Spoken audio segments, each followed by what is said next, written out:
there are a lot of people in the audience, Bryan, and maybe they're working a job, or maybe they own their own business, and they're in if you haven't seen the cash flow quadrant, we'll include that in the show notes, because what Bryan's talking about is how we get away from the high tax left side of the quadrant to the right side of the quadrant, either as a business owner, a true business owner, and not a slave to a business, and or an investor.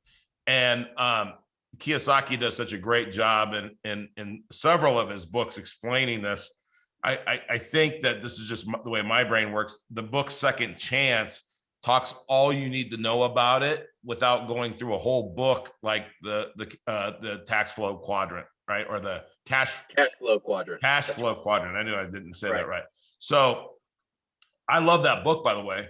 I just think that Second Chance takes one chapter and gives you all the information that you need in that book. And even if you're a young guy like Bryan, don't be scared away from Kiyosaki's book, Second Chance.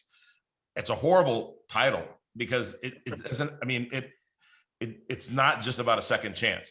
I think young people don't read it because they go, well, I don't need a second chance. I'm still on my first chance. So, but that, and, it's hard when you said something about shifting your paradigm. And as the audience I've shared before, I spent 15 years doing full service, fee-based financial planning.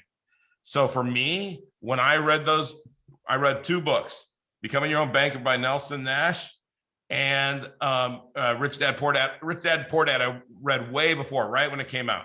I did the same thing, Bryan. I'm like, oh, this is, no. What I'm doing is right. I'm helping people do, in Wall Street, putting my money in Wall Street. Oh, this is great, right? And so the book didn't resonate with me either. And I always say I'm a slow learner because I'm slow to change my paradigm. And Nelson's book didn't just hit me like a bolt of lightning either. So, but once I kind of got them down and I said, wait a minute, okay. And I validated them. So I validated Becoming Your Own Banker with math and, and talking to Nelson over and over and over and over again until he was probably sick of me. And then I validated the Rich Dad, Poor Dad by analyzing all my clients. And I figured out my clients that had the most money, it came down to two categories: real estate and businesses, in some form of that, right? That's wide, but it wasn't, hey, that person started working for, a startup company and it blew up. I mean, those people I just considered lucky. I threw them out of the equation.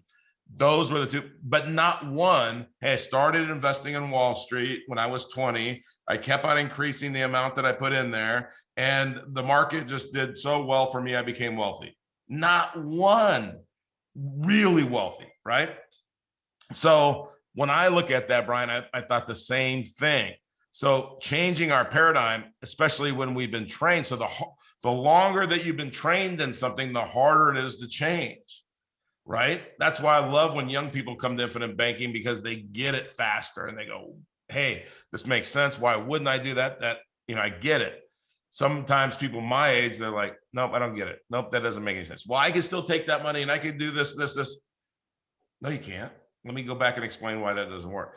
And so I love that. I love that you brought up those points. So let's talk about maybe some specifics of what you're doing now and advice that you would have or guidance. So do people come to you and invest in your fund, your project? How does that work? Like, is it?